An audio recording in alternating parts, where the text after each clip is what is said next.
무엇일까? 한식은 탄수화물, 단백질, 비타민 등 영양소를 고루 갖추면서도 총 열량은 609kcal였다.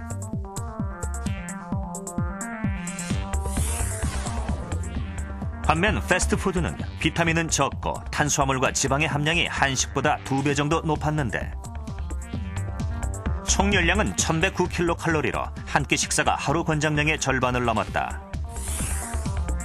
시중에 판매되고 있는 패스트푸드 메뉴의 열량이 평균 888kcal로 대부분 한 끼 식사량보다 훨씬 웃돌았다.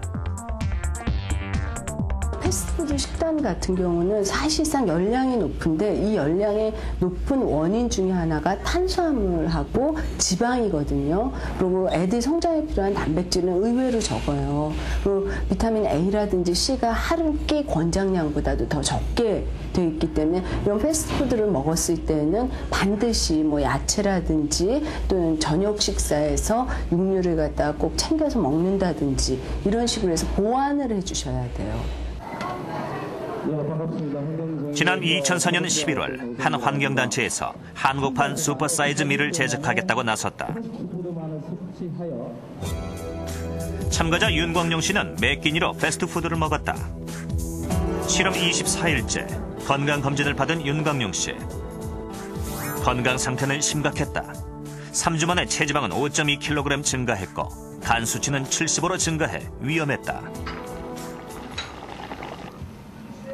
2년 뒤 윤광용 씨를 다시 찾았다. 윤 씨는 예전 생활로 돌아와 운동을 하며 몸 상태를 점검했지만 한 번 찐 체지방은 빠지지 않고 있다는 것이다. 이제 몸무게가 제가 이제 처음 시작할 때 그때 75 정도에서 시작해서 81 가까이 됐었거든요. 그러면 거의 이제 5kg 이상 쪘는데 하고 나서 3개월 동안 운동을 정말 열심히 했어요. 그래서 실제 몸무게는 5kg를 다 뺐어요. 근데 제일 중요한 건 체지방은 하나도 안 빠졌다는 거예요. 제가 그때 체지방이 늘었던 거고 몸에서 이제 탄수화물이나 이런 것들이 빠졌을 뿐이고 정말 중요한 복부 비만이나 체지방은 빠지지 않았죠. 미국 캘리포니아 대학의 피터 하벨 교수는 패스트푸드 같은 고지방 음식이 식욕에 미치는 영향에 대한 실험을 했다. 쥐를 두 그룹으로 나눠 고지방식과 저지방식을 먹였다. 저지방 식이 쥐는 일정한 시간이 지나면서 더 이상 체중이 늘지 않았지만 고지방 식이 쥐는 병에 걸리기 전까지 계속해서 체중이 증가했다. 이는 식욕을 억제시키는 렙틴이 고지방을 먹인 쥐에서는 줄어들었고 반대로 식욕을 촉진시키는 그렐린이 증가했기 때문이다. 패스트푸드가 가진 비만의 위험성은 3,000명을 대상으로 15년간 조사한 결과에서도 드러났다. 패스트푸드 섭취가 일주일에 2회 이상인 경우가 1회 이하보다 체중이 4.5kg 더 늘어난 것이다. 아이들의 패스트푸드 섭취가 줄어들지 않는 이유는 광고의 영향이 크다는 분석도 있다.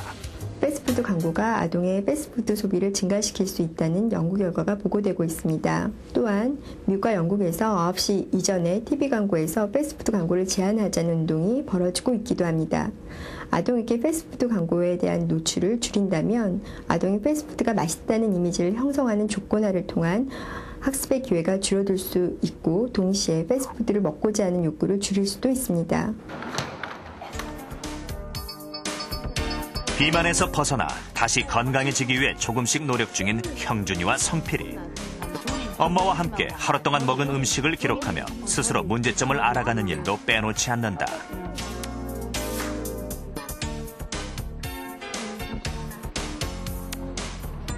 그리고 먹은 만큼 열량을 소비해야 한다는 것을 알기에 움직이기 싫어했던 성필이와 형준이도 가족과 함께 운동을 시작했다. 제가 또 같이 애들이랑 같이 행동하고 하니까 더 좋은 것 같고 애들도 따라줘서 좋고 또 그렇게 실천을 해보니까 저도 굉장히 좋은 것 같습니다.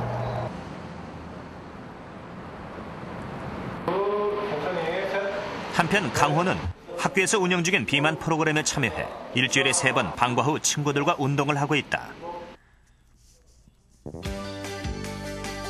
처음에는 힘들어했던 강호지만 친구들과 함께하면서 힘들다는 생각도 줄어들었고 건강에 자신감도 생겼다.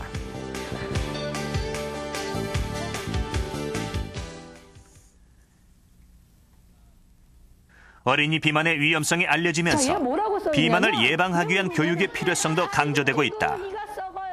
자, 그다음에 세 번째. 짠! 너무 많이 먹으면 살이 찔 수 있기 때문에 조금 적당히 먹어야 되는 식품은 뭘까? 지난해부터 아이들에게 정기적으로 영양교육을 실시하고 있는 둔전 초등학교. 교육 내용을 아이들의 눈높이에 맞춰 쉽게 이해하고 실천할 수 있도록 하면서 아이들의 인식도 조금씩 달라졌다. 피자나 햄버거 그런 기름진 음식을 많이 좋아했는데요. 오늘 수업을 듣고 나서요. 그게 얼마나 살이 많이 찌고 우리 몸에 해로운지 깨달았어요. 피자나 햄버거 같은 인스턴트 식품이 700칼로리가 넘는 열량을 먹는다는 게 놀라서 이제는 많이 안 먹었다는 생각이 들어요. 실제적으로 저희가 이런 교육을 해보고 전후 비교를 해보면은요, 뭐 패스트푸드점의 이용 빈도라든지 아니면 이제 그게 직접적으로 변하지 않더라도 아이들 스스로가 이런 문제점이 있다라는 그런 인식 정도는 확연하게 좋아지는 걸 볼 수가 있습니다.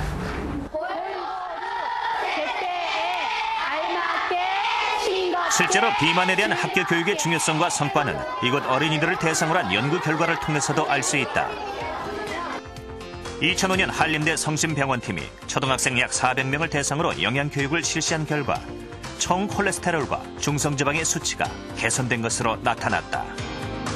어렸을 때부터 제대로 된 영양 지식을 습득하게 해서 애들이 나중에 커서도 그런 몸에 배인 생활 습관을 실천할 수 있게끔 하는 것이 필요한데, 그러기 위해서는 학교에서 제대로 된 영양 교육을 시켜주시는 것이 가장 중요하다고 생각합니다. 이 밥 대신 햄버거나 피자 그리고 감자튀김 등은 즉석에서 바로 먹는 편리함으로 인해서 아이들의 입맛을 끊임없이 유혹해왔습니다. 그러나 패스트푸드는 고칼로리 식품입니다. 일주일에 2회 이상 패스트푸드를 섭취하는 사람은 체중이 약 4.5kg 더 나가고 비만과 당뇨병 발생 위험이 크다는 것 꼭 기억하시기 바랍니다. 생로병사의 비밀, 다음 이 시간에는 경동맥 협착증, 중년을 위협한다를 방송합니다. 80년대까지만 해도 한국인에게는 이 목에 있는 혈관인 경동맥이 막혀서 문제가 되는 경우는 거의 없었습니다. 그런데 최근엔 이 경동맥이 막히는 경동맥 협착증으로 인해서 젊은 사람들에게 뇌졸중이 발병하는 경우가 늘고 있습니다. 바로 식생활의 서구화가 주된 원인이라고 합니다. 다행스럽게도 경동맥 협착증은 미리 발견하고 치료하면 뇌졸중으로 발전하는 것을 막을 수 있다고 하네요. 다음 이 시간에 어떻게 예방하고 치료하는지 알아보겠습니다.